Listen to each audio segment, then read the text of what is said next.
Tangis histeris pun pecah ketika jasad AM ditemukan warga di sebuah kubangan air di Kelurahan Amborawang Darat, Kutai, Kalimantan Timur. Gadis 14 tahun ini dinyatakan hilang. Warga dan polisi pun mencarinya. AM ternyata tewas di tangan SA, teman ayahnya.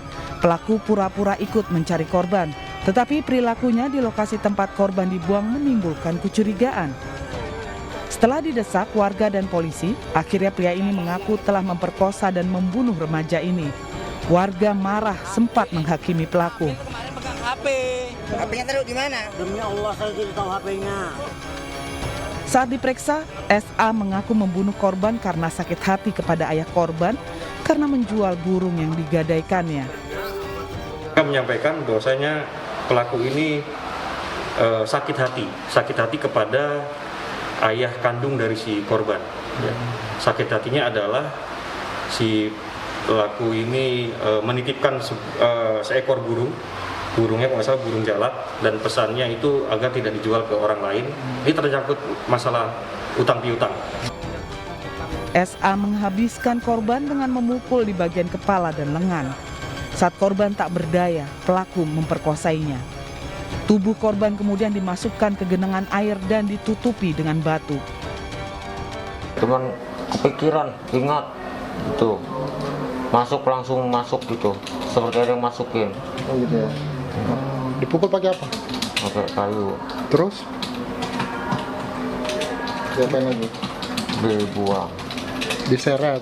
Dipukul langsung mati atau pingsan gimana? 2 kali dipukul. Oh, dipukul 2 kali. Di bagian Kepala belakang. Enggak. Langsung pukul aja dari belakang atau? Langsung pukul. Meski sudah mengaku, polisi masih menyelidiki latar belakang SA bertindak keji. Sementara untuk proses hukum, pelaku bakal dijerat dengan pasal perlindungan anak dan penganiayaan yang menyebabkan kematian dengan ancaman penjara 15 tahun. Dari Kutai, Kertanegara, Kalimantan Timur, Zulfikar Asih, iNews melaporkan. Pemirsa, sepasang suami istri terluka akibat dibacok pelaku pencurian. Hingga kini polisi masih menyelidiki kasus tersebut guna mengungkap identitas pelaku.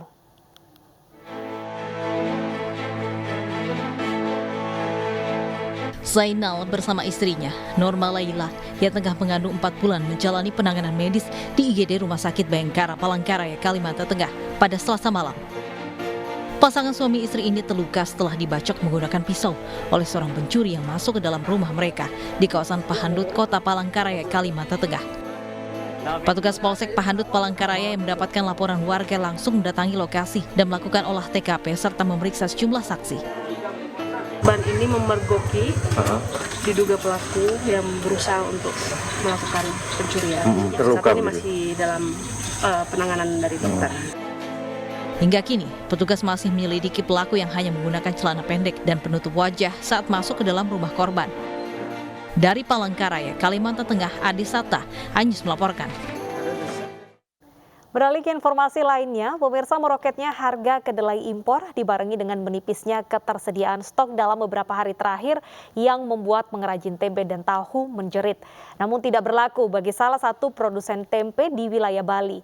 Berkomitmen memproduksi tempe berbahan baku kedelai lokal.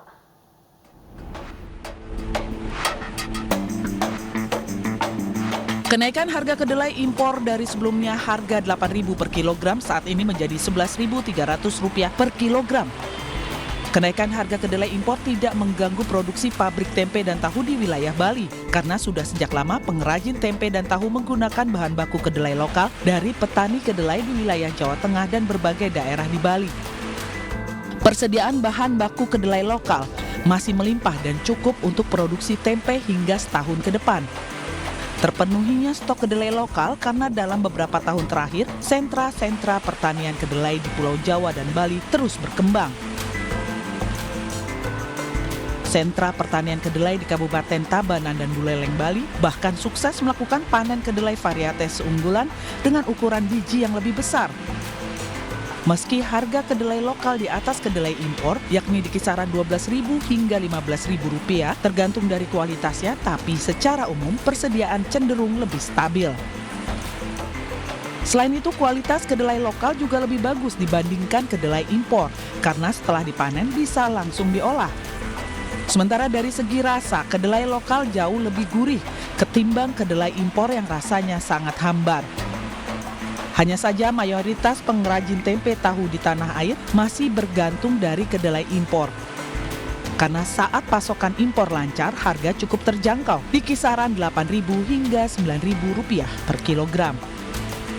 Sendiri harga sekarang masih stabil di kisaran 12.000 sampai 15.000 tergantung kualitas kedelainya. Kemudian permintaan akan kedelai lokal justru malah meningkat karena orang banyak ingin mencari substitusi dari kedelai impor. Kemudian petani juga diuntungkan dengan kondisi seperti ini, di mana kalau adanya kenaikan harga impor, kedelai impor, berarti untuk harga lokal harganya juga akan stabil atau malah meningkat, jadi tidak akan menurun. Belajar dari pengalaman krisis kedelai sebagai dampak lonjakan harga kedelai di global yang terjadi hampir setiap tahun, pemerintah diharapkan proaktif dalam pengembangan sentra-sentra pertanian kedelai di tanah air. Terobosan ini juga sebagai upaya mengamankan stok kedelai nasional. Dari Badung, Bali, Bagus Alit, iNews melaporkan. Untuk membahasnya langsung saja kita berbincang bersama Bapak Beni Santosa langsung dari Bali. Selamat siang Pak Beni. Baik Pak Beni, mayoritas perajin tahu tempe melakukan demo untuk tidak berproduksi. Bagaimana dengan Anda saat ini? Wah, kalau di Bali sendiri kita kebetulan produksinya normal dan stabil, jadi tidak melakukan mogok produksi. Untuk Anda sendiri menggunakan kedelai lokal ya Bapak? Iya, betul. Kita menggunakan kedelai jenis lokal yang ditanam di daerah Bali, terutama daerah Tabanan dan Bali Utara, dan juga di daerah Jawa Tengah. Menurut Pak Beni sendiri, apa alasan Anda menggunakan kedelai lokal dibandingkan dengan kedelai impor? Secara rasa, harga, dan stoknya bagaimana Pak? Pertama dari segi rasa sendiri, ternyata kedelai lokal itu rasanya lebih gurih loh. Kemudian ukurannya juga besar-besar daripada impor. Kemudian untuk stok juga kita sedang bekerja sama dengan petani sehingga stoknya juga memenuhi permintaan dan untuk produksi kita juga. Nah ini meski harga dasar kedelai lokal kan lebih mahal, lalu harga jual tempe yang Bapak buat ini apakah berbeda dengan harga umumnya? Ya, berbeda. Kita memiliki target market berbeda, jadi kita menjual produk tempe kita itu nggak di pasar umum, tapi ke restoran, kafe, hotel, karena adanya permintaan bahwa pembuatan tempe itu inginnya higienis, bersih, jadi aman untuk konsumsi. Gitu. Berarti Anda sejauh ini tidak terpengaruh dengan kenaikan harga kedelai ya Pak? Tidak terpengaruh. Oke, lalu bagaimana dengan respon pelanggan ketika mereka mengetahui penggunaan kedelai lokal? Apakah jauh lebih banyak peminatnya? Peminatnya malah bertumbuh banyak pesat karena mereka ingin, pengen tempe yang menggunakan kedelai lokal, pengen tempe yang kualitasnya bagus dengan rasa yang lebih gurih. Jadi permintaan malah meningkat. Lantas apa harapan Anda kepada pemerintah terkait dengan kondisi saat ini? Banyak sekali pedagang juga yang pengrajin mengeluh dengan kenaikan harga. Kalau dari saya sendiri, semoga pemerintah lebih proaktif terhadap petani lokal, terutama di Indonesia, karena permintaan akan tempe tahu itu sangat banyak. Tidak cuma tempe dan tahu, tapi ada juga susu kedelai, oncom, dan kecap. Jadi kenapa kita harus menggunakan produk import ketika produk lokal aja kita bisa membuatnya? Oke, berarti budaya kan lebih mencintai produk lokal begitu ya. Kedelai lokal mungkin bisa menjadi solusi bagi pengrajin yang juga kesulitan dengan kenaikan harga. Terima kasih sudah bergabung di iNews Siang. Nah pemirsa, selain minyak goreng mahal dan tempe tahu yang langka di pasar, kini sejumlah harga kebutuhan pokok di pasar tradisional mengalami kenaikan. Harga cabai rawit di pasar mengalami kenaikan hingga Rp20.000 per kilogram. Sejak hari Minggu, sejumlah kebutuhan pokok di pasar tradisional Wonokromo, Surabaya, Jawa Timur mengalami kenaikan. Di antaranya harga cabai rawit dari Rp30.000 menjadi Rp50.000 per kilogram. Sedangkan bawang merah dari Rp30.000 menjadi Rp35.000. Akibat kenaikan harga cabai dan bawang tersebut, banyak pembeli yang mengurangi belanjanya. Sehingga hal ini berpengaruh terhadap kualitas sambal yang disajikan. Sementara itu di Pasar Senen Jakarta, harga komoditas sembako seperti cabai, minyak goreng, dan tahu tempe juga mengalami kenaikan. Harga cabai merah dari Rp55.000 menjadi Rp70.000, cabai keriting dari Rp45.000 menjadi Rp65.000. Sedangkan bawang merah dari Rp35.000 menjadi Rp40.000.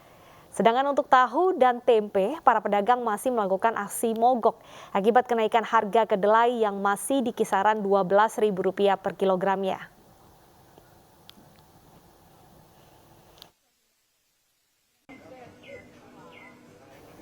Kita ajak Anda untuk memantau bagaimana kenaikan harga sembako dan juga apa saja harga kebutuhan pokok yang naik. Sudah bergabung bersama kami Lika Apriliani langsung dari Pasar Senen Jakarta. Selamat siang Lika, harga apa saja yang mengalami kenaikan? Ya, Deta dan juga pemirsa, ini sebagian besar dari komoditas pangan mengalami kenaikan seperti dari cabai, bawang merah, minyak goreng dan juga kacang kedelai. Di tempat saya melaporkan saat ini yaitu di Pasar Senen Jakarta Pusat. Di sini harga cabai ini melonjak cukup signifikan yang dari harga Rp55.000 kini menjadi Rp70.000 per kilogramnya. Dan untuk cabai merah keriting dari yang sebelumnya Rp45.000 kini menjadi Rp55.000 per kilogramnya. Tidak hanya cabai, bawang juga mengalami kenaikan yang dari sebelumnya Rp35.000 kini menjadi Rp40.000. Sedangkan untuk penjualan minyak goreng di tempat saya melaporkan saat ini masih menjual dengan harga Rp16.000 per liternya. Dan kalau untuk produksi tahu dan tempe di sini masih mengalami mogok produksi sehingga di Pasar Senen Jakarta Pusat ini kami tidak menemukan satu pedagang pun yang menjajakan dagangan berupa kacang kedelai. Hal ini diakibatkan karena imbas dari naiknya harga kacang kedelai yang mencapai Rp12.000 per kilogramnya. Untuk itu para pedagang diharapkan untuk kesejahteraan dan juga bagi kestabilan harga bagi pedagang dan juga konsumen. Deta, kembali ke Anda. Baik, terima kasih Lika atas laporan Anda. Selamat bertugas kembali. Pemirsa, usai jeda kami memiliki informasi dari sampah yang menumpuk di pemukiman warga dekat Tanggul Laut Kalibaru Cilincing dikeruk dengan alat berat. Tetaplah bersama kami.